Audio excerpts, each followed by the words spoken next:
మరో breaking news చూస్తున్నాం. రంగారెడ్డి జిల్లా రాజేంద్రనగర్ నియోజకవర్గం మణికొండలో అక్రమంగా నిర్మించిన నిర్మాణాలపై అధికారులు చర్యలు చేపట్టారు. బఫర్ జోన్లో నిర్మించిన కట్టడాలను భారీ బందోబస్తు నడుమ కూల్చివేతలు నిర్వహిస్తున్నట్టు తెలిపారు. ఈ క్రమంలో టీఆర్ఎస్ నేత గోవర్ధన్ నుండి అధికారులకు బెదిరింపు కాల్స్ వస్తున్నట్లు తెలుస్తోంది. ఎవరు ఎలాంటి బెదిరింపులకు పాల్పడినా తగిన చర్యలు తీసుకుంటామని అధికారులు హెచ్చరించారు.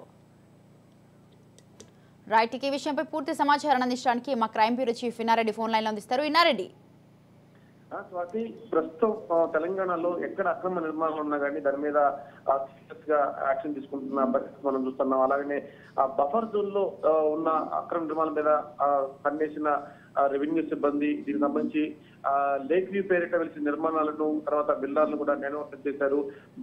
భారీ పోలీస్ బందోబస్తు నడుమ కూల్చివేతం చేయడం జరిగింది. ఇప్పటి దీనికి సంబంధించి గడ్డిపేట తహసీల్దారు అక్కడ దగ్గరుండి ఈ కూల్చివేతలను పర్యవేక్షిస్తున్న నేపథ్యంలో దీనికి సంబంధించి టీఆర్ఎస్ నేత గోవర్ధన్ ఎవరైతే తహసీల్దారును బెదిరించాడు శ్రీనివాస్ రెడ్డిని కూల్చివేతలు ఆపుకుంటే ఎంత చూస్తాను బెదిరించాడు. కాకపోతే ఇక్కడ బఫర్ జోన్ ఉంది కాబట్టి ఆ జోన్ లో ఉన్న అక్రమ కట్టడాలను కూల్చమంటూ కూడా ఆదేశాలు ఉన్నాయి కాబట్టి దాని ప్రకారమే మేము కూల్చివేతలు చేస్తున్నామని చెప్పని కూడా ప్రస్తుతం కూల్చివేతలు చేసిన పరిస్థితి. అయితే గత బీఆర్ఎస్ ప్రభుత్వ నాయకుల హయాంలో తనకు జరిగిన అక్రమ కట్టడాలని తర్వాత దీనికి సంబంధించి భారీ ఎత్తున లంచాలు తీసుకొని దీనికి అనుమతి ఇచ్చినట్టు కూడా ఇప్పటికే పోలీసులు సమాచారం రావడం, దీని మీద ఇప్పటికే ముఖ్యమంత్రి స్పష్టంగా ఎక్కడైతే చెరువులు తర్వాత బఫర్ జోన్ లో ఉన్న అక్రమ కట్టాలంటే మాత్రం నిర్దాక్షిణ్యంగా కూర్చుని చెప్పడం, ఇప్పుడు మణికొండ ప్రాంతంలో జరిగిన అక్రమ కట్టాలకు సంబంధించి కూడా బీఆర్ఎస్ మిషన్ హయాంలో జరిగాయని అని కూడా ఇప్పటికే సమాచారం ఉంది. ఈ నేపథ్యంలోనే తహసీల్దార్ శ్రీనివాస్ రెడ్డి ఆధ్వర్యంలో జరుగుతున్న కూల్చివేతల మీద టీఆర్ఎస్ నేత గోవర్ధన్ రెడ్డి బెదిరింపులకు పాల్పడ్డాడు.